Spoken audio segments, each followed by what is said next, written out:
Nisa pula vinaka vakalevu talofa lava malole soifua maua malole lange mama malole fatoa ile nei aso faraile fai ufo ile nei vayaso io wa uma le nei vayaso ya ilava singa safenga ya yaso lona valure masina o kitopa lua afe lua se fulu maletasi to fatalofa tu to ona ASIATA fale malupi o valiko. Ya mo to sa mo la tu pele ai mai sa o le te sila mai ma e maua mai lo leo le dei mo le afiafi ina ua se fulu minute wa te ai nei le tu la e lima le totua male o nanga a BLU TV Polo Moana TV ya me se tanto proclame fai o le TAUTAI ya e ma ASIATA ele nei fo yaso foraile ma lo nga lue e a mai yaso Wai uringa yaso inga luenga malutia le soifua i a alofa o le tātou tapa au siri le langi i oe e langona i tino matangi le lei o loo manuia si o tātou watunu wa meise oe lea sa e whea ngai ma ngā luenga. E le ne yaso, whaatalo whātu le tātou porkalame ma whapeatu, ia, tautai ai.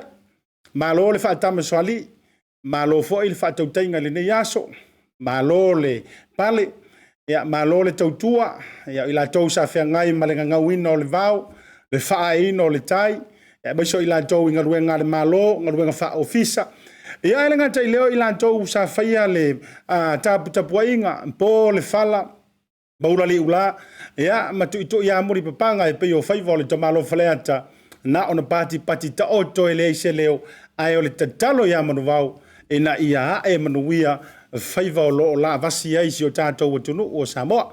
Mele ato e whaatalo whātu mo wholo whātu ASIATA male porokalame o TAUTAI ia e mo oile nei vanga ora whiawhi wa sisira mai ia o lo o ioe ulaina tua ia ale whaasolo le nei o whaasolo ioe tangata fo io ko inga whai ko whala kung ofiki.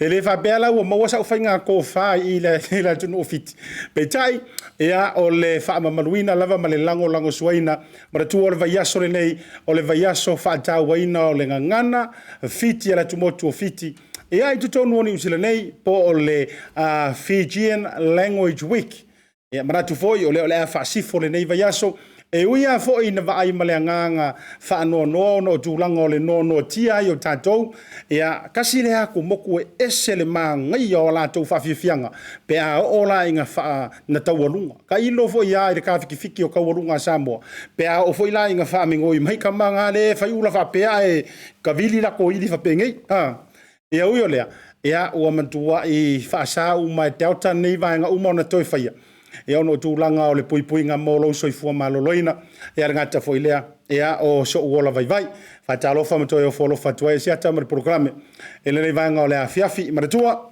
aso foraile le asfaiu lenei o le tautaiaʻe mai lava le asogafua seʻi o lenei vai aso e la'u malo mo lenei afiafi ioe e lua a'u malo te fiafia e failo atu muamua ia o le fo'u toe pale mai ioe ia asio'u uso fa'apelepele tulou foi le suafa ia e le toe tau fa'ailoaina e le toe tau soleina le toga memea e le toe tau fa'alae ia fo'i le ma'a o Sofia i tulaga o le auaunaga lea fo'i toa o le atunuu o le tamali'i ua iloga laga tautua e le gata o Samoa Amerika Samoa New Zealand Australia ua so'o ai le kelope e le gata fo'i o fa'asalalauga tulaga i le tulafono ave ai o malu o le malo i Samoa ave ai fo'i o le i le tulafono i Amerika Samoa ia inei New Zealand alu atu i Australia ia maso'o lava o le koiga kai pei o le upu foi le fai le upega o le tuia ana pili e tautau ae fagota lava ioe le fioga ia Vui Seigafolava Masinamua ioe o la'u malo la lana o le a fa'afiloa'i i se taimi pe toe lua ani minute ona ou fa'afiloaia le iluga o la'u polokalame ama ea ia ona pale mai foi leo le sa o se tasi o malu o le malo tama fanau a Samoa i New Zealand nei o loo fa'aululu ai tulaga tau le Pasifika ma fa'afitauli fo'i lie ogaoga kukupu le Pasifika ia o le fioga ia Samoa ia po le suga ia Siki Ah-Shew ia lea o le a pale mai taualuga le tulaga o le mafa'atalanoaga se'i makoe fa'amagigoa po le a kogu a me mafaiga fai a o mea e lē mafaiga fai i le level 3 wai ese fo'i legei level 3 ua kakoi ai ua gegefu fa'asolo atoa tulaga uma mea la lea ia fa'afiloa'i mo folofa tatou proklame like love and share le tatou proklame ia mai se o le la tatou tamua i Samoa ia i le fio le fa'alagilagi ia ua fo'i ia sa muriaga ia malo fo'i o vafisuaga ia le fioga ia Vui Seigafolava Masinamua o ia o le a tatalaina le mafa'asoa ia ma tulaga fo'i auā ni vaega o lo'o tutupu mai se o tatou atunuu i Samoa ai mai se fo'i ia o Australia me la lea Samoa ia tatou mimusa mo tatou faipoula i le atua i luga o la'u polokalame sa le fai meika a talofa ia taisisi ioe se autofine ia so uma lava e le misi lava le tofine lenei ia o le tausi fo'i o le matua o le falatoa masaga fatatamati le lua ia e maisi fo'i la ia le tinā matua le fioga ia le itutulia tu atatangi ia lea po le fionga i le elder to'ino le ekalesia VPM ministry le mafuta mai mai se fo'i tai au no ali e ma ASIATA milo o i ka fiola e saua o so kei mai sak pai Marol mafuta mai marol fa to ngata leo le fionga fatua ia po le to'ino foi a Daisy Espino motu foa le mafuta mai foi ia mai se foi la le tautonga ia Jess mela lea ia manatu marka ko me ia kwa ia so say hello atu ai le vaenga lea le Pacific 40 ia ma le Pacific Easy foi mai pa felo ai le malo lungo le tatou proklami le fionga ia Vui Masinamua o le whaamama avenga le nei ma le Pacific Easy mo au tupe whaamumoli Samoa au tapuni ai ofisa mo le whaava yaso whaonga nei lolna wa unanga forward ta ua o le direct transfer a whai wa yesa membership card ma e whaonga ina le internet banking o le matua i whaingo fia lava na o le tipose mai lava lau se leni ni matua account o na whaatino leo la foina o lau se leni mo a inga i Samoa e ia inga i tahu na whaamalia mo nisi whaamatalanga i le nei au nanga fo Bala au le telefoni o valselau o tasi o nono po le lua fitu ono fitu iwa fitu fa. Pe text mai fo ilo suafa i le valu tolu o. O te i vili mai tina to meti mai New Zealand mai vai lau talo fa batale e la forma le telefoni vea ia. O me pitino ana ia talo fa batale. Ia wai te le tau walu se ofisa foi le se te tala lo ofisa. Mai ia le so sa so mo fua tau e le sia so sa. So se falo loa fai ngofie, a me se le te whai malau telefoni tai mi uma. Ono winga na ona saua le talofa voucher ma le tinau tameti. Sa o lor palo loa. Seki talofa voucher.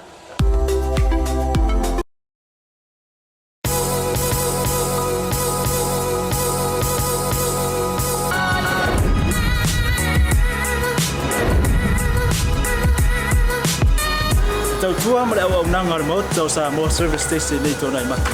Ma tau teu tuina lo ta vale, ma le tele unisio ma tau au nanga i se.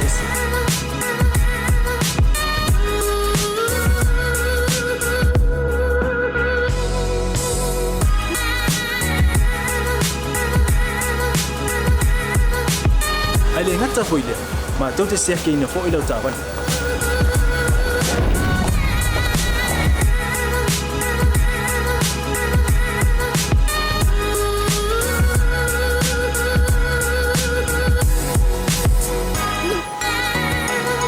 Siapa lah yang voice wow, mau lah ucapan.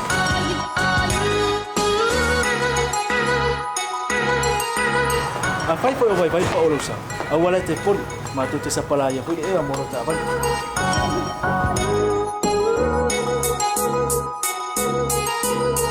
Mulu nupo sila pia, mua tapi lah ucapan lepas out. Tapi lah telepon ni time me utu ina lah ucapan. Malah baenga mulu. Mana tua fo? Matua i whaasaina, lo tau maftapa ai no fuanga whapeni.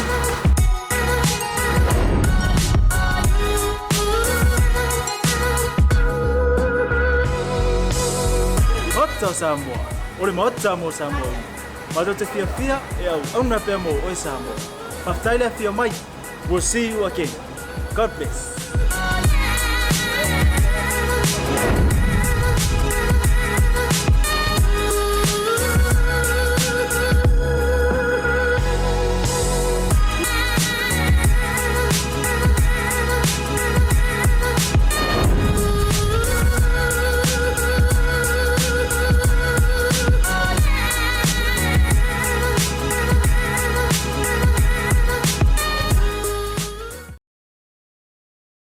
Ia le moto Samoa pa mo kesi nai vai tele io e tautuana ma o a umana utu lau tavare au foi ke fia kama mala ula so le io e tau ma fa pa ai pam kesi me se fo ta tau ya tunu i faf e si kai lia le ka ko sa mai Samoa io mala le ya se usa tai mali utu fo si panti o ane ia me se foi la le fionga tau pa u ale mala le tau ri wa le ko ula io pe tai Samoa fi le to mala nganga e fa ai lo anto le u pale mai ia le sao le fionga ia Vui Seigafolava Masinamua ia o le toi ina ia iso o lava fo i se whaato whala inga ia Samoa le ngā tole tūla fono whaasala launga ia o tūlanga fo i o fono i Samoa ma tūlanga umalava a o ia fo i o se tama wa levo na ai filo i tūlanga o porokiki o po whai o se o tāntou tunu whaatalo whantu i lau fionga le whalangilangi lau fionga Vui le nei vanga o le fiafil TAUTAI e ASIATA.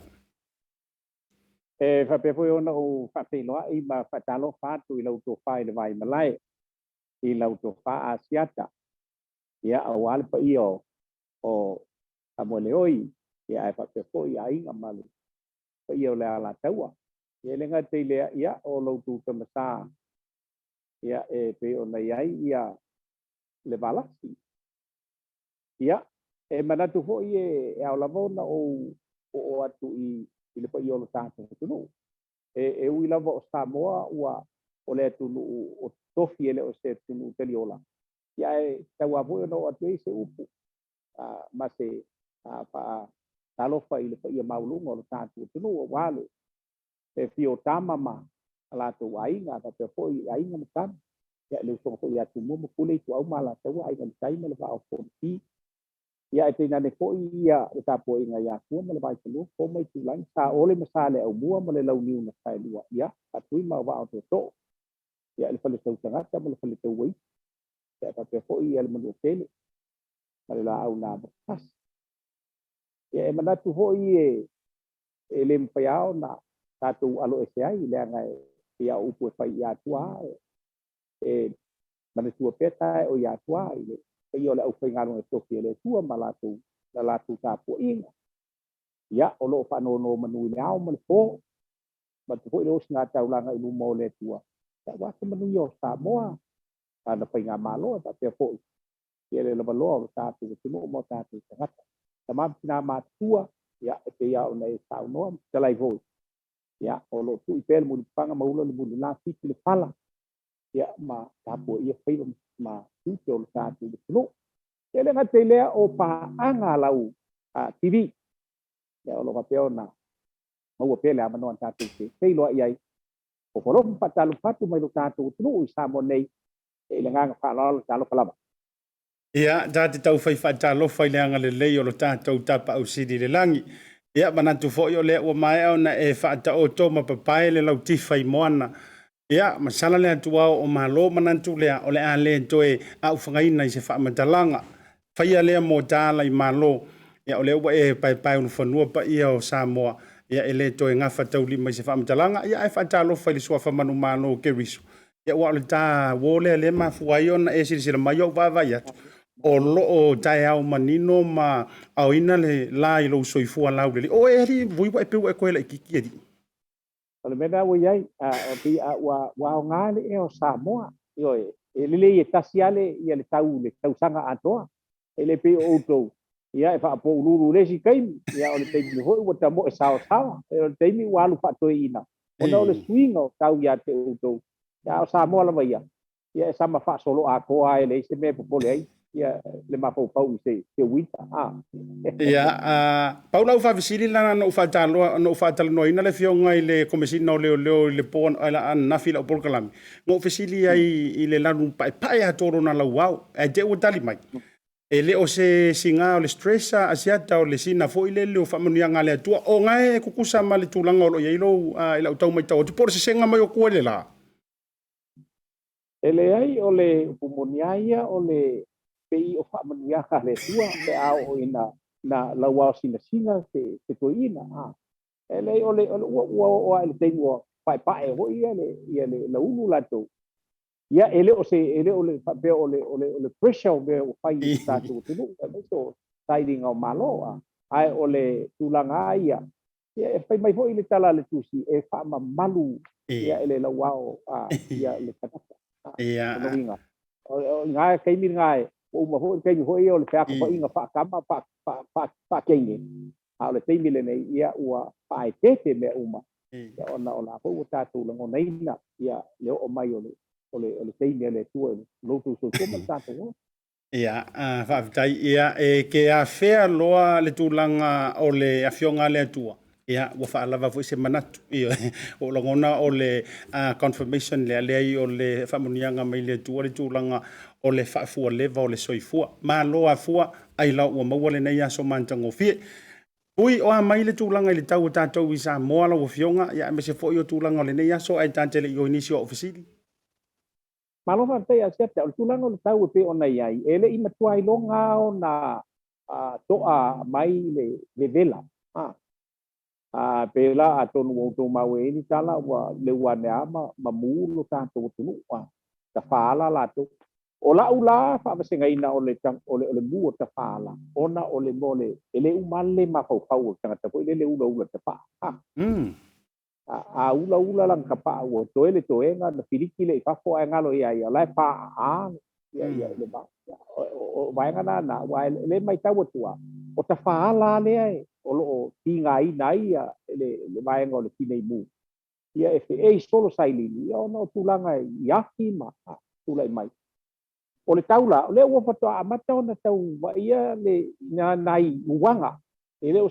se timunga ai o le na o nai uanga ho ie a fa susu mai ele funga ele ia ai o le mkwa bebela asia o le mkwa bebela le ele we ita tu samo ia le nganga falo alo mana yal tau malo fa vai ia o le mesili ha o le mai tau tole nai malutia utou ele oni mu fo ia kai pe yo mula ia ka kalangolo i mu tatu tala no ile sio watu no Australia o le saulea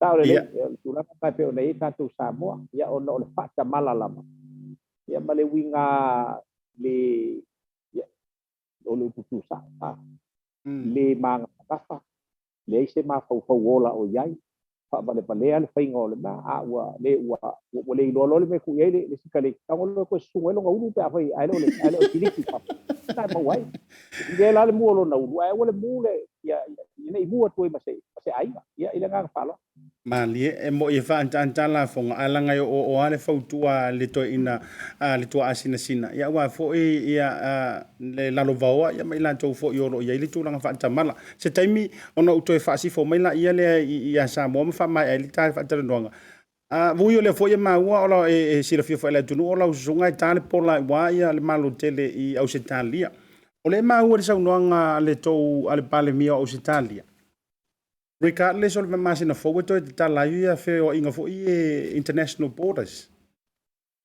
ya mi se fo la sa foi tau o le tangata tu sitala o fo le tangata o le vona loto i tu langa vaenga i Ausitalia a wa mo fo se fa mo le vaenga malo fa te ya tu ASIATA ole e bo ya ole o ke le mai lo ya ya fe ole nau ngole fio ngale ni pale mia Australia ina ia tala ia pora ko ie ona ole alofa i tangata ua leva ona tau fiu mamau ole fisi tele a pe mata e mafai ele na ona tau fiu fiai ele patutula i ole whamai wale upumoni ia fai ole atatala mai ei o mai samone ia ole mai te watu ia ele ngata i Ausitalia lava ia a o tau i New Zealand ole e mata utia le nole ola fa le popoi ola fa le popoi o tatu tangata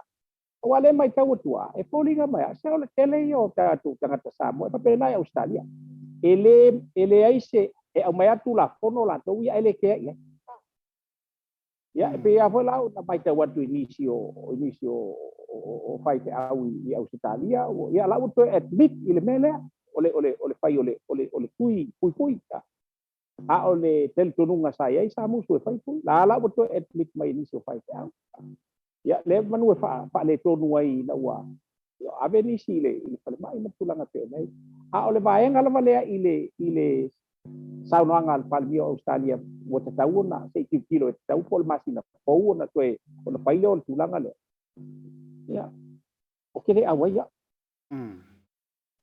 Italia sa mola Australia la pia sa bo e tai la dala le fai ai le di folo pia sa una isamo e fai ai le afaina o le tulu ato mo tanga sa bo pe a fai e te sauma o mai te papa le tatu o le upu tino la e ya ulaia o le nga ola kau kala o wa ai ho le pulanga o le economy e se kau fai ai si ai ele di fola ku pe nga fai ai o la tanga o ele e tele anu pale o lo pa tau mai sau ola pe a fai o kau pa le kongu le ola le tu ya te e nga palo malo fa taitele lava ila ufionga mo le tulanga le a tau atu ina isa mo pe fono failo malo le tunu o le wa umala e umal ta fata noanga wa abase au mai le singi ala vase mantotu se ko ka ule o fa le usta yo manto ye le manto lockdown ai ola fa fisili na isa mo ele o fa se tanto lockdown ala ufionga vui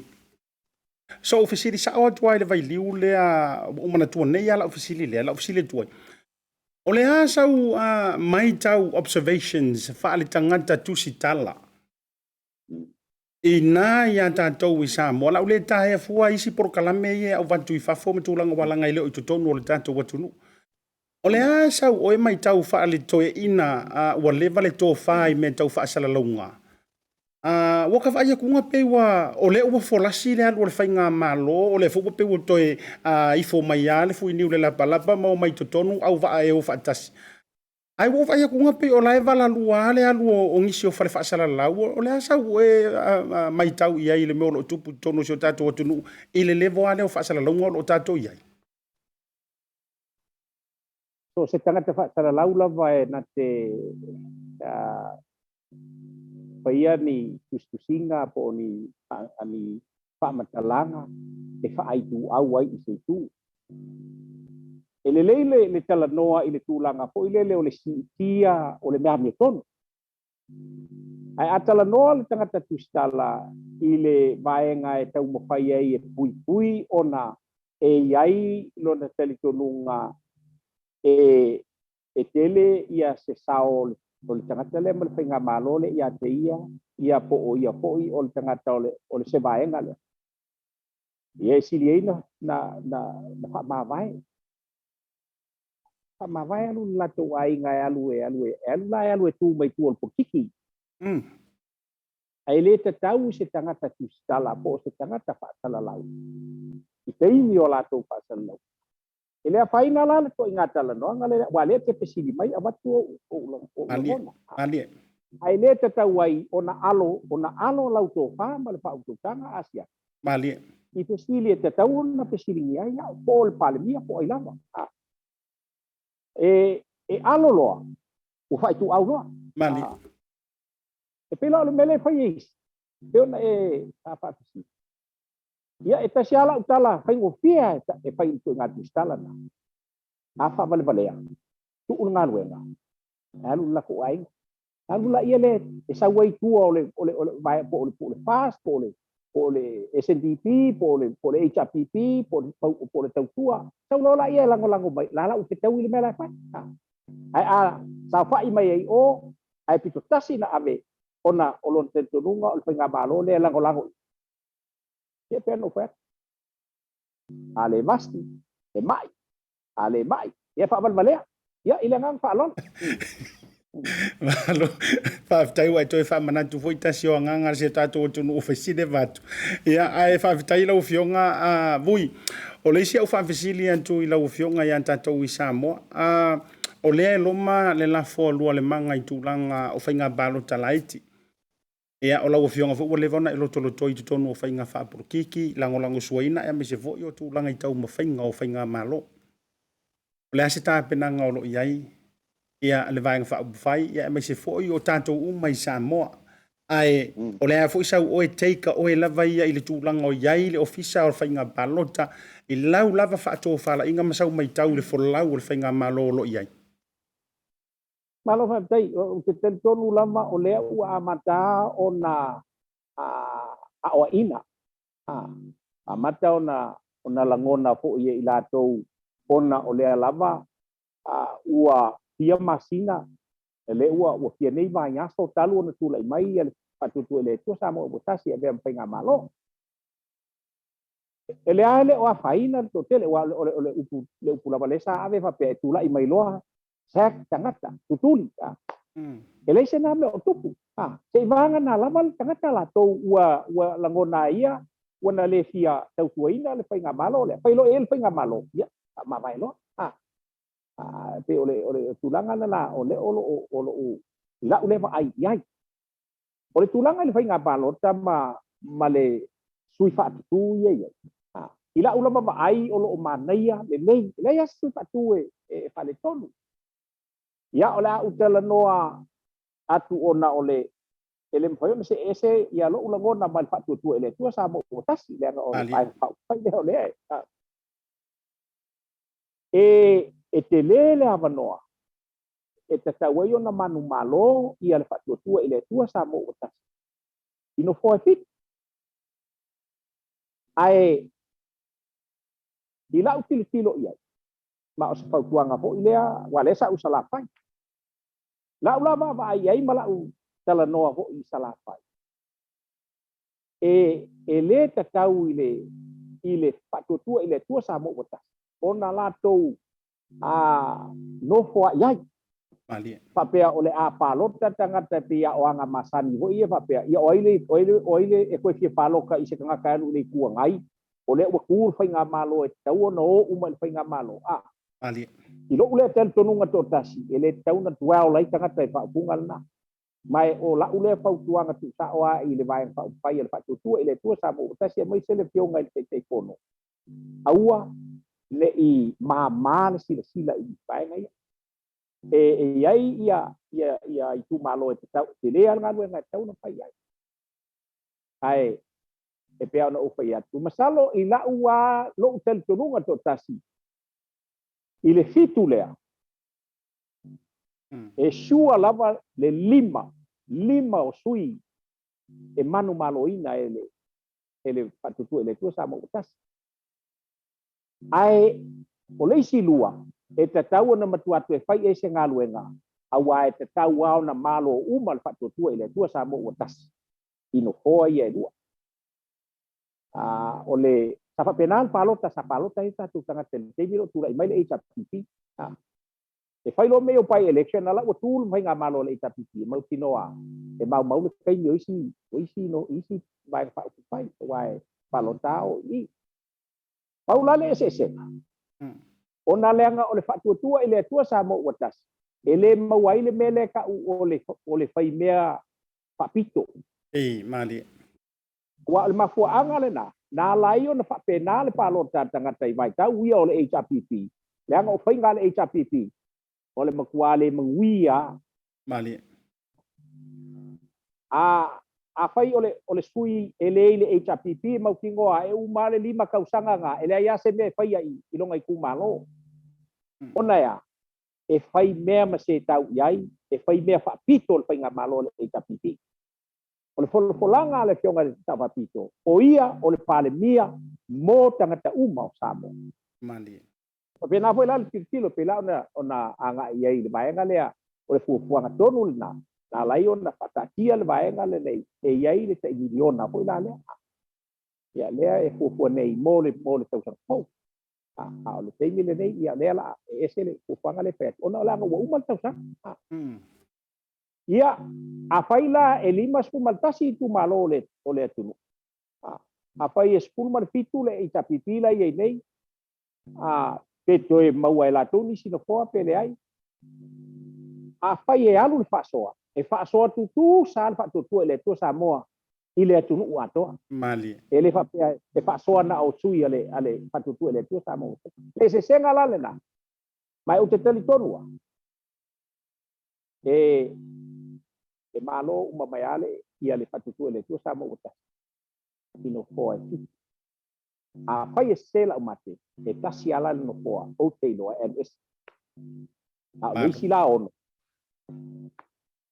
tau na malo umai ya atu tu ele tu samo ye le nang palo Malo fa tai la fionga vui e se fo ile fio le loto ai me se fo ile tu langa tu mai la fa to fa la inga io e mai maleanga fo ile le fa loto teleina me se fo fa loto a wina ia a wa fo me malu le tunu o te fia tele mo fa io e mo amene la usau nonga le na isa no nei e le fa to fa la inga le fionga le tama itai pa le mia ele o ia na o se pa le mia o le fast o le pale mia mo Samoa lono winga o le manga ia kukusa uma pe ke fai pule le fast pe ke le fai pule le fast o ai le taimi o le a fai pro ke kia lo a wala ngā lue lau o ku malo me uma e le fai mea ma se tau i ai le fato fala inga e alu ai le tūlanga o le ai le faso longa o pro keki ui o lea ono le tā taimi a le fuwa toa wa tutaitanga le folaunga le malo wa furi ma fatala noanga ai mai sau fau tuanga fa se furu fa ia keise sa matou le nei aso le ala foi le wo koe a bai le malo se i sau se i koe fa ngo fore le ia ma ko ko ola le feo ai ma le leu ska kai ai wo lo o nai na le to fa manusina e tala mai e telefo yo nga fa malo ai mai se fo yo ainga ma polo o lo lau pae wani usila ma usetalia ia fai wel ta fa tra nonga le fia fila o fionga Malo ASIATA fa te atu ono le a te ane o le matou vai ile vai o le upumonia e le ai a se isi o tatou e fia va ai ini fa lave tu la mai ma ki tupu o tatou foi o le atulu e mapo tama ali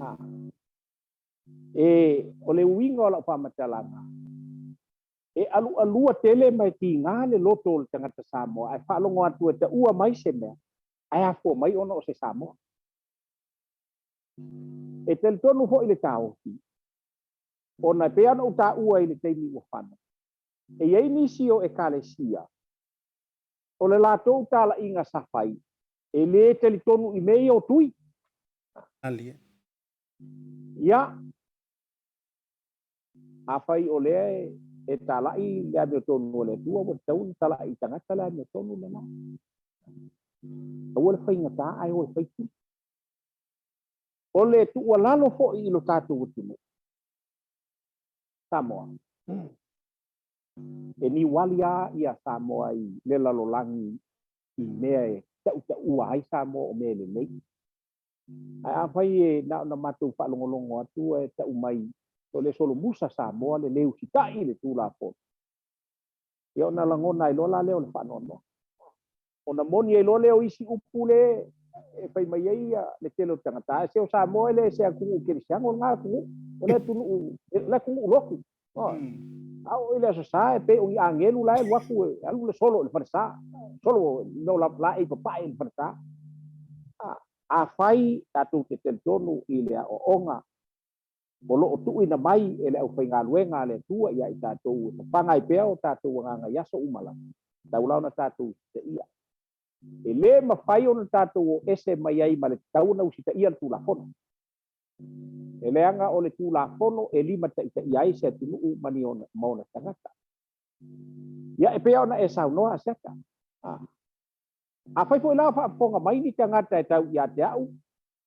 O ni o u ainga. Ai la ve ai oe i le lanu lea o le mo le pe whaatu ala i le tu la fono. Ya, ala mo kwa ke le au whaasala. Pe e te le kea ma ele popole iai. O la ula tala i le malu o malo. A kaua ngea i kangaka whapeolo ainga. Kau ai kongo le skole e ben. Ai ame kaloka. Ame taloka. Leanga ele whaia loto le tangata e to tasi. E a fia umai le lau kele o le atunu. Uma tangata lau kele o le atunu. E leanga ele ai ase loto se whai. O le whaamai ele o a fia ina o New Zealand. O le a fia uma le lalolanga. O la ula whautuanga. Se o tō alolo whaia. E awale malo vale. Awale malo vale le mele ele whaia no ia ile malosi. Awa aolo whaila na apa mai le lima umio le tūla pono ia te tātou. E ana toi tangi whaila lema. Sulu solo i whai pe au o elda so le tunu. O konge sula o la tō uma. Se iau mai ni kusi e kausa pōra. Ile keis leo la whai. Ia lala le mena. Se ula vale eima. Ula malea ile me tau na ula ia. Samoa le tau na tātou usita ia tula fono le tunu o New Zealand le o tātou na kota tea New Zealand lo nanga le. E peo se whautuanga lea. E upu ai masanele tunu ele whatonua le matapia le manaia. E lea o ia po ia lau puata ma whainga. Ai ona. Tuku atu i tawtafa o le tātou tunu e inisi o tamam tina matu hoye taula bea ile mele o le mole apa ia ku ia pe hole le e kau ke kai ta mena e tau si le to ai ngai ta ubale ai ta tu tinu a vai la a pia o ko ia wa pia ko fanga wa pia ko ai nga a pia ko ale mai si tangata mali ta tu community ia ole le anga le na ia e pe o se tala le ui le ona o tuli tai ya mana tu fo yo na o lau pol kalama male malu o le malo male tu fo ia alo faanga ile sunga le malu o malo pa tai yo i lo to pai valo filima o lo ta wai lo ta tu no ya o le nga la male na ya ai pe o se tala le ma se fa ko tu na tu ta tu no ile nga fa lo a chata mole ko ile nga fa tai ya no lo ma tu wa no na tu fo i ta pena ile tu si lao ya mo lo to file vai malai ya pa te polo mato pai ile nganga fa la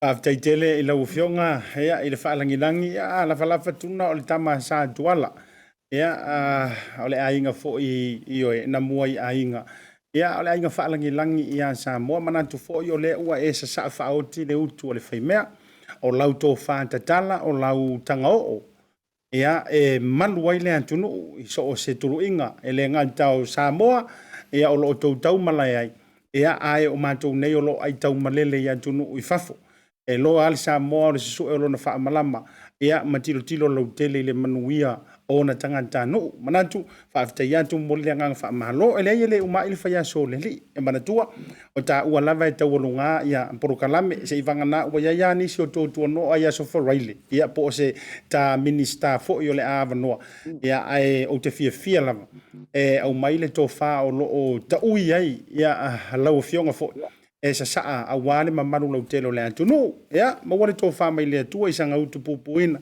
pulu le senga ula wale a ngafa tausi ya me se fo yo ngafa malo ia ile pale feanga ai ma le puipuinga o loo ia te o fo ile saunga le mu o le vaenga fa fai ale fa tua ile tua sa mo o tasi nai sa mo amre tou puipuinga ma le tou ngā luenga fai ia mo fo so ma tou manuia ta to e fita pai e le vaiaso a ngafo nei ia ile aso faraile pe a tau pule le alofa maleanga le lei o le tapa au sili le langi mo le temi nei alofa te le atu mo lau fionga ma le ainga ia ma stay safe ma ta filoa ile vaiaso fo so ifo ia ma ia manuia vakadei ASIATA dengan vai public ya aftai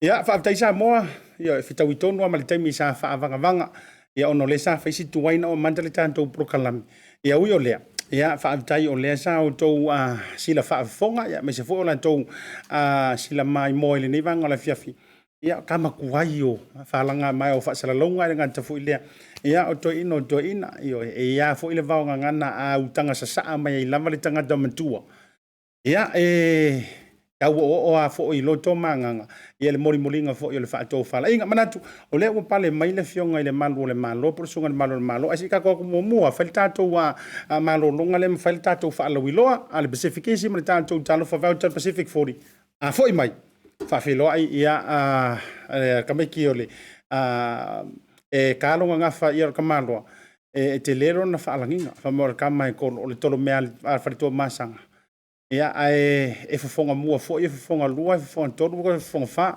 ia le fionga ia sa mo ia po se uso tu ofio le malo ia le sunga ia siki Ah-Shew ia pe a fo email tanto fa sa longa O le whaamama a venga le nei ma le Pacific Isi, mo au tupe whaamumoli Samoa, au tapuni ai ofisa mo le whaawa yaso. Whaonga nei lola na waunanga forward ta ua, o le direct transfer.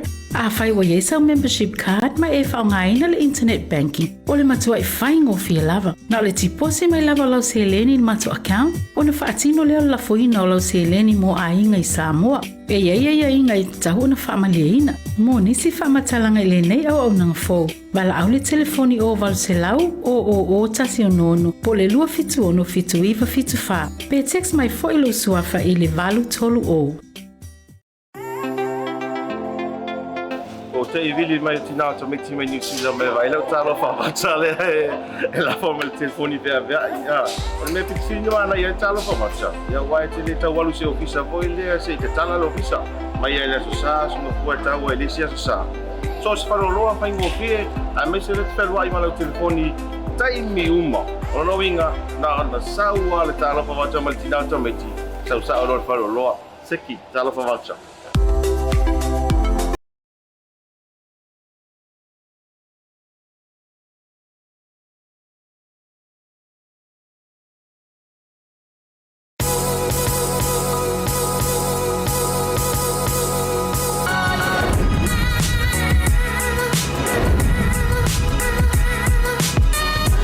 Tua ma le au nanga mo tau sa mo service station nei tona i mata. Ma tau te utuina lo ta vale, ma le tele o nisi o mata au nanga i se ese.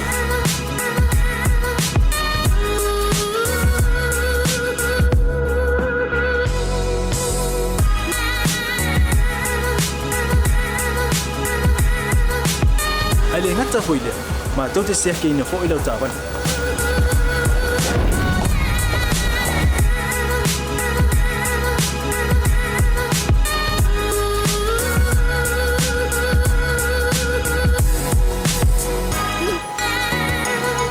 Sepala ya foi suau, mola o tapan.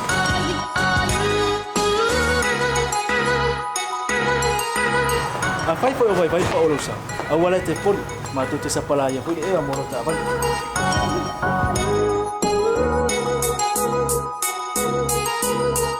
Mola no posila fia. Mua, tapela o tavale pe auto. Lua, tapela o telefoni il time utu ina o tavan. Ma le vaenga mulu. Mana tua fo e matua i fasa ina lo tau maftapa ai no fuanga pape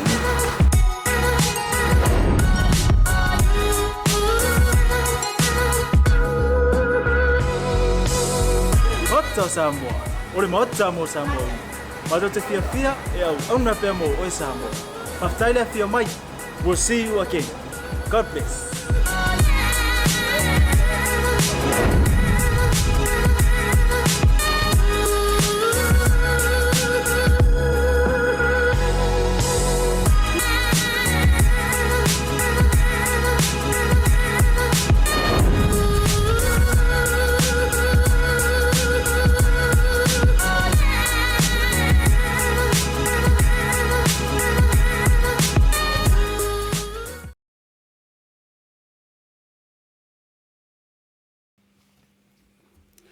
Toi whawhero ia tu Samoa lau sila mai moa ngā te leo ia o lau whita whaafonga le niwanga o lea fiafi. Tātou tautai ia masiata ina ua toe se 10 minute o na tāle o le itu la e ono. Ia i wha moe ngā e se 15 te ai leo no la e wha mai ale tātou programe o le tautai ia o no nisi o tūlanga sai i le amatanga. Hai fia le loto ma le nganga e toe whawhero ia tu Samoa ngā te leo. Ia e whaatalo whamau wholo whātu se au malo whaalorngia. Ia e leo se futu tawhea o le tamalava tutula ma tutula e peo upu. Ia isi o mātou motu fo i sala whai. Ia o le tama whanau a Samoa o si tamali i foi e leto e tau whaafuluina peo upu fo i whai le paaina. Ia e leto e tau wau whangaina le la au umona tātu langa i ona mamalu o lo tautua. Ia ila matanga ruenga pito i whae tete ngata i tutonu o le atunu ule nei. Ia o le matanga ruenga fo i e vae malima. Ia maola i ai le malu lau tele o le atunu o lo i ai le puipuinga. Ia o ia fo i o lo whiangai ma le vā. Ia o se tātou atu moto le Pasifika ma tangata ula vavali. E le peila o mako kaka le lei.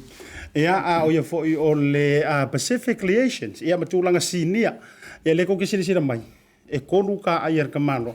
Longo ia moro ko mesinga ya pe ia wa levo kukusa mala ka mo fata fa nene u yo le atalo fatu ya ila auto fa ifonga ya o tu ia le te pa ia wale tanto fale tu masanga ia po ta fale vai maunga foi ya ele to tau pauina ya le anga o le tama i toro mea fale tu masanga a fai foi talo pola le moteli sala fai ya fatalo fai lo fionga Tumanuvao ala fala fatuna o le tangalo Arkanga rofe ai ka mano. Wa kele ngai mea fatalo fa dungo ta programa le yaso. Ja, wa lo le se formulier lo te fa sia ta fa pe fo ile fa fa tato tru. Fa file fo pulenga tato wala is fa sala lo ni tu la fa file tu Samoa lo fa franga I tupum tamali fa fenga to langi lo fa fale le malu so lava se fa ta fa to langa ia awale ta usina le pula vai lo fa ta lo fa lo ni ta fa ta lo fa lava. O mai ro se o ke sa fa I ro ya ka fora ko nginga le e se a pe kai suo lua u longa io e mo pe ke kau ke ke o anga la longa o va se wa so ta te to e vai ane si wa fa o le uso lo se fu bu yo se ma lo le ta wata o le ma o le fa ko mai anga fa lu tala no anga ma sa vea io e se uso ngai ke se la via o mai o ko ya inga le di de po la o sa o le fu le lo pula lo fari lo ka le no se ba yo lo mo so fu la lo fiore ya sa vea fa tal fa tu se lo fa ne tu la fiafi malo ia mai proclam proclam le male fiore sa vea ni tu la fiafi ia fi fo I feilo piona ta o bo sa no fo le temo so le fa si le vele te feilo mo le ia no fa temo le no fa io ia to ia sira lao mo le o lo faanga o le uso matua ia o misi fo le uso temi fo nga ia se fo ia awala le tua ia le ko sa ka walo lo ko ko mai pau le ia ai yo le ia le nga le leima le lo fa le tua mana tu fo o le antao lo ai tu langa no pulu nau tuai e maua mai so lao fa aftenga sili le la ufionga ia polo sunga le malo se ye ko fa mango o le upomongi o ko suinga mai ngor fa umingo le level 3 ua makua I o ia u o makua I o ka ngenge foi le upomoni ia fa fonga Samoa ona e ai nai fe suia inga te isi ia na ia ai ma fai foi onga e fa ilo malanga o le upomoni e ale malo e fa ilo ai lo utari tonunga o le tau matanga luenga e faati noina ele ala ku te sinta ele ala ku ia plum Ah-Shew ele lile ele ala tu lo ka maitanga tailo na fana e tu ia tu le ko nginga lang monga e ma fai ona e to e fa mai o le vai o le kongo o ame ma fai o ame ele ma fai o ame must o ame optional fa tai ASIATA fai ngo fie ia a tonu e sila ma mau ye fo le e fai sila ve lavi o lona fai ngo fie ina suia la titia numero o le vaenga le isi o le isi vaenga wa ia nisi vaenga ua whaatangaina ua tele nisi o whale o lo o whaatangaina peitai e iai ia I awala po ni vaenga fo e pui ai whale o loa ia mai aso masani o le tala whatitai ia o mamea fo ile lo loksa vale koe le kong o le peikui po le whale whale ma le pai wha mai ala tu la fono ia contactless fo lele e ku mai fafo I le whaiti toa wa iere lau e poloka ai Ona fai ele o whaatau. Longo winga e te le alu tonu. E te le alu tonu le whaloloa. Va o lua i le laulau. Le laulau. Ngā ar ka ua i whakau o loa. Fia whalawa, fia pangi. Le lava ma se meke. Le ama si vaenga. Le si vaenga tau ASIATA. Le wha mai ia le malo manisi o vaenga le ua suia. E ko se fulu i whafo. Mana tua i le ufa Peritania, 2 households fo i lele. Se fulu i whafo. O lona winga, e leo lua se fulu. E leo le pāki, e leo le koru se fulu. A o se fulu a ia. Mana tua, pau i o numero le ua, mana tua le level 4, ma le level 2, le ma vai atu nei. E le aini numero, mana tua sa whaasa o na wheo ai. Mali. Peita i o le ua whai mai, e ma whai o na whai loa i a inga. I a inga i lua, household se ko lua. E toa se fulu, ia umua ko lisi nga. Hoi fo lisi vaenga. So tau fia te isi ala ufionga i. O le kai ko se fulu lea, whakaikainga la ele whape se fulu atu la ua inga, se fulu mai kusa o la ua. Mana tua i ore se fulu ai o a inga. O tukera. O le tā ua le nā luinga nā whatalanga. Wa sila fo i ASIATA. Mai la matanga e sa le ini si e whatananga. I tonu a inga. E mawhai ona whailo ai. Pio le vaenga le lua o mai. O luinga nā la whamtalanga. A sila i le tote. Le so le whai a sila lave. A e whai si whaafai ngofi. Pea e tilo e numera. Ma ila hatu me fai una failo ia o le si vanga lu fatanga me te mini o lu fangoka mana tu vanga sa ia sa ma fai una tala o fe tu lo ile ngana ne fiafi pa wona me sa fai faka ngai kale o fe mai le waf mana mata fanga ai sa lunga o ala po papa vo o le taimi le nei o le faka nga ia vaafi o le fatanga ia kayak fo po valo ia i se fa fai ngo fifo wala fo fai ngā le karo penga pa fo si vai ngana wala ngalunga fena tai ele tangata you can swim now ole ile taimi na mai ile level tolu no matuni pa wanga me sam fai man ma lo fai e ma fai ona sa vali no ngole mata fanga ele fai ka are fai kai to tele na to sa ma to fasalaina pe la to fo isa ave nisi o la pata inga ina ua ta ele le sami ele fatamaina o taimi landi la uma foi na tal paola se foi tuanga pito ta ole me malo mai ta una sila fiel ta tu no ya o lava ia ma fa ka ole va fu le wa le fai titi o le pesi o fa mai o no winga la ufionga ile mata fanga la le fa tu la utala e ma failanga avelo wa inga o la fo ye istangata lo no winga ile yeso numero wa maka fanga me kele as long as it keep distance. Social distancing. Ila una mātou nā tili iai. O nei, ila taimile na iela mātou, vaingale na mātou i mission pay. Ia o i passion point, mai si vaingalo i matawhanga. A si sila i matawhanga nei la son nei. E tumu.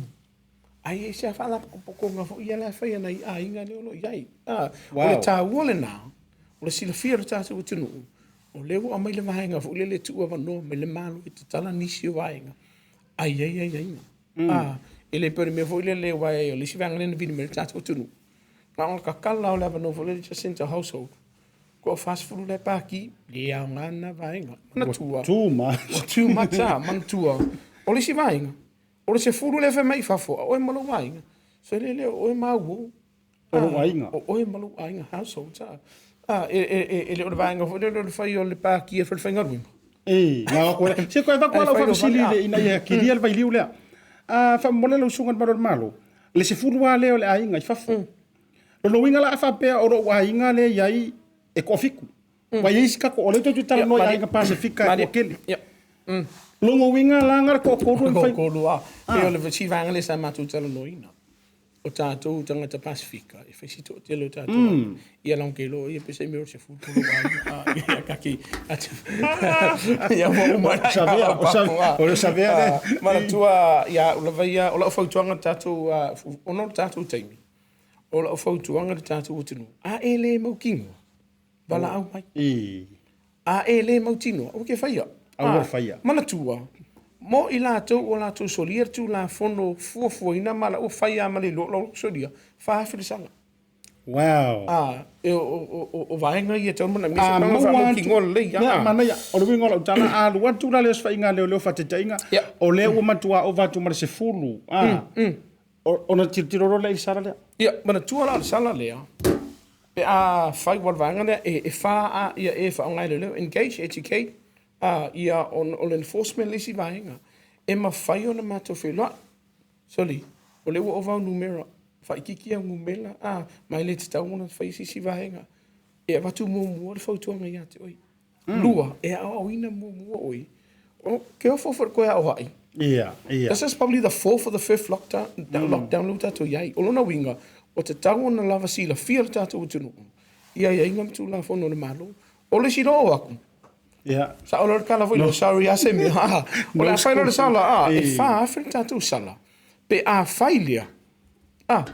Ke fai a malo dola me. Au fai a malo tiko. E ana nei lo vai ia. I lunga lava o sistema leo. O uma ona tu wai alert fo ia po fai lui. O uma nga won fa ko rude di idia. E la si sia. E o foi vai ngai fa lo. Te le whalo lau mato tāpuni punia, o na ua whaarua whaatulu mato i leo sta ia, ka puni ro. Ma nei te le vai liu, no fia whafsiri tonu ai le vai liu leo, o mai alanga ngai ei le whawhitauri no mai tauina, anei. E o tara, sa ui le Pacific Esi. Ai e le teri ngai so o male, o whatu whalau tele, au te lo fwa whafonga, mele mana lau tero na tunu, o whangoa ngoa e angei to te lo isi o Samoa. Ai mesi fora matu tua ia. O mai ko kongon Pacific Isi wale mawhaina talia I mask. Te tau, no mask, no enter. Mani. O ngā mana tua whaira mawhainga la forku pe au ta whae au dairy le so. Ko furo I ko kongo ngā male leo se mask. Whaila o le saingi se api le whao ngā le scan, fui le mole tracer, of a COVID app. Au vai kunga, e o whai whakau o roa e me ma se mask. Na o wano le monino o la tu mana patai. Bon, fui le whaere. Lenga o leo, walu runga cases. Can you elaborate ma toi wha manino le whainga o me o le mask? O a tonu no fuanga te tau na whai. Mana tua I o le mask I e tau na whai e no fuanga uma. Se ia vangana, ua e alu te wha malu stino. Se I vangana fui, ua a mai se wha tananga mai I le fo mai, po se vaenga fo lili. I le wha Britania o le exemption. Po se wha tananga fo lili. E ma whai ona e whelua e au noa ma le mask. Ai se ngi se la ko lo mo nga se fu e sela ta le sela va nga na en mtanga nga la va ya leo e se fu le maske fa nga ma ko ona pu pu fu ba to a fo to nga la va ya a faisa mo e te alu se fa lo pe fa lo nei ta o ye se vang fa pena e te tau ona fa so ta en tanga nga leo ma nga se fa fu fa o mana ye tele lo so no nga le o confirm lenga na tau fa si fa fi no nga nei lo sa o le winga la te tala se pe tau fa fuano taloto ona o lea e complied male to tele le o to tonu fa tai foi le au fenga luenga le Pacific Isi o tara mo le la fa malo ma fa I la o tasi ya neru ma James au lo vai pela I le teri le so le wakiu a o tangata fo sa mo wa langa le ka ki fa malo tu I lava a fa la fa mai se alo lo fai io alo no fai o le alu lunga tu langa o le asau o te loa o le tau le enforcers o tu la fono ai fa mantai le tu langa o lo atata mai ai tatou cases le ngai le aso le nei mana nafi e o ko fo ise level 4 pe e to ista tu level se le fengta le vainga mana tua e sila fo le tatou tu no I vainga fa pe ia o ati sila le malo ia o la to lo ile nga va fo le la lo le se fu ia malia la to te fai le vainga o le mato ia pitola o le fa malo si o kula fo o ia vainga fo le lo ka se ma ko vainga le o le etiquette o le feiro in fotoing au la ma ka non ka ku le ki fa ma fa la ki vai o se fai si swing ala diti o mana tua ele o fai o se kupe langa de se ma ko me mau malie fai on o le se fu malo lo ino sa ngale mu ma le soi fuor tatou tunu ia so faiso pe le mafuanga al fotonga lava ia samo pala mtanga luanga le notasi o lima pe ai ni se fa le ton tas pe a fai oni vaenga fa fo seia e ma fai ona mo se so sani mo tatou tunu la ngumela e se yo ia fai se no fe malo ia ono le tata I fa tai tele ai si vaenga e fai ona e finga le la patai ma fai wel tata no nga le vaenga ASIATA mo lila fa tai lo to fa pe fo ia tata wali se fa se la no fa aro ia te tonu fo e se taimi tatu te fe lo e se taimi o luma sa mo fa mo mole tatu sta I tu la fon ki ko ale lunga level fa E ke fia mano lo fa mo mo. Mo ko ma ku ala fasili de nei fa fe o ko la le tu langa le ia wai ka ki ngofo mo lo fa tu te mi le tu te o ila enforce tu la fon. Wai le fa pe o ko ingi fa longa a mea am positive e ka ngaka. O e ki o ka popole o e foi le vai me se show to lua ma. Mo ia la e o vololo fa ngai ne lo. Me ka le PPE kia personal protection equipment sa. O lo fa ngai fa ma le mask le fa ngai ma to le e ka o le K95. Yo ka me de pui e ma to fa ma to mata. Fa fo ia ma ku se ke bo. Yo mo wa sa trial le kamanga. Bi mas kala. Olo mo mask. O le fa tuanga sa mo. Ya o lo vai. O lo pumoni ai. Ke fia fo lo ka ai. Mali. E fua fo po le le fa ngata le fa ma. Ele mfai ona tua ia loto ia fo vala wina o le sosani o tatu. Ai fa tai mo lava no le fia. Tonu fo so se so tatu to e fe lai. Ia mo pelo so fo la le. Família sa mo a família le to sa mo lava fa ne fia. On le weekend. Ia fa tai tele mo li fo le nga fa malo mo le nga fa tai tele. I lau songa le li malo le malo e ta ua yo le falanginga le e fa ata la fonga le to tele to e mafau nei le wingo le upu malu o le malo e ke malu wai se vanga ngala kanga kai le fia malu loka yo mai lo ya kala buia nge le nga fa fonga fa mai vui fa mo le malo loka lo pe ale uskaka me silia fa fonga bele vanga ko la fokupe wa ko ku foi luma le pacifique si kai le la bo mana fa le tala se yo mai ngale malo se yo mai wala nga fa kuisi o va nga fa mai o me nga me fe kadia ka pas vai ai mana ya le to fa fonga le nga sa ngole le sungan malo vili le matanga luenga e wala ngole ya ngo me o ke vili sa o ya o so mai se o yo le ya fa ta tele le so ya me se so foi vai ane o tu langi fa tai lo tari mana o ke lo nga last minute la bara watu ya o le o fa la va no ya mana tu foi mai so wa ngo mo wa i fa ungo va ya so io e kau fai kiki si meanga ke kolengi ia e su mai so ni mai ia wale malo tele le atu no mana tu ka ke e se fa kasi sa mo o le tautai ai na ma ASIATA le leva nga o le afia la senga ngana o le tauta mali matua upu e lo tanto va o le ngana la vai o le nau ta inga ia longo pu ali io se i lo tanga moni e lofa ia so ni atu anga mako le lo lofa malo sa o ngangor fa who cares peita e pele sa moa ele loto maleanga fa ma ai ato me tau ya le vai so fa te tele lango sua am tamai lava so ngfu se ia pa ia le nei a so foreli tato fita pa ile so ngfu o le vai so fu ingisi ka ko ori mali e am tau fita talo ile tua malutia sa moa ia ele le fa mai fanta ia ma ya te nei ASIATA fa le marupio vorico ia ma le talinga ya fa fonga ia por fionga fa Tumanuvao Siki fa atu fa so foia O le whaamama a venga le nei ma le Pacific Isi, mo au tupe whaamumoli Samoa, a o tapuni ai ofisa mo le whaawa yaso. Whaonga nei lolna wa unanga forward ta ua, o le direct transfer.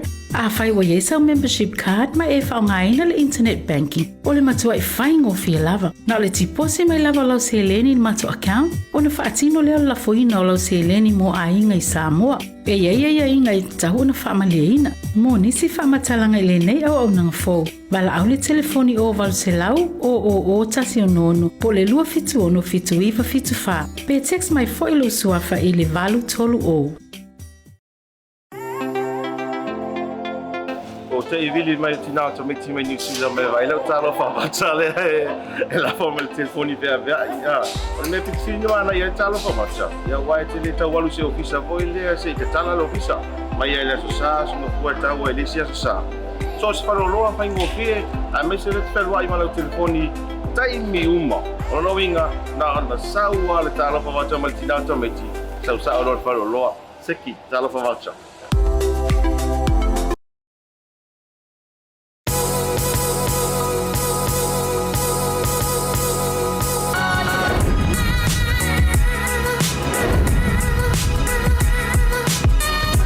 Tua male au nanga remote tau sa mo service station nei tona i matu. Ma tau te utuina lo ta vale, ma le tele unisio matu au nanga ise ise.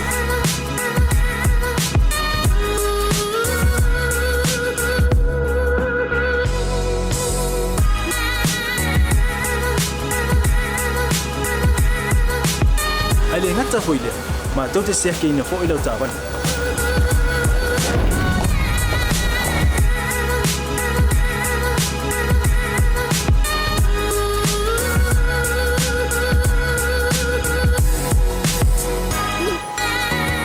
ma to te se pala ya fo iswa mo la ta van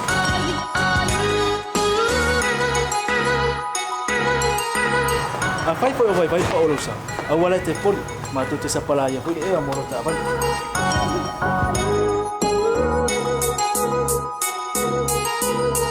Molo no posila fia. Mua tapela uta vale pe out. Nua tapela o telefone ni tai me utu ina uta vale. Male vaenga mulu. Mana tua fo. E matua I pasa ina lo ta makta pa ai no fuanga pa pe.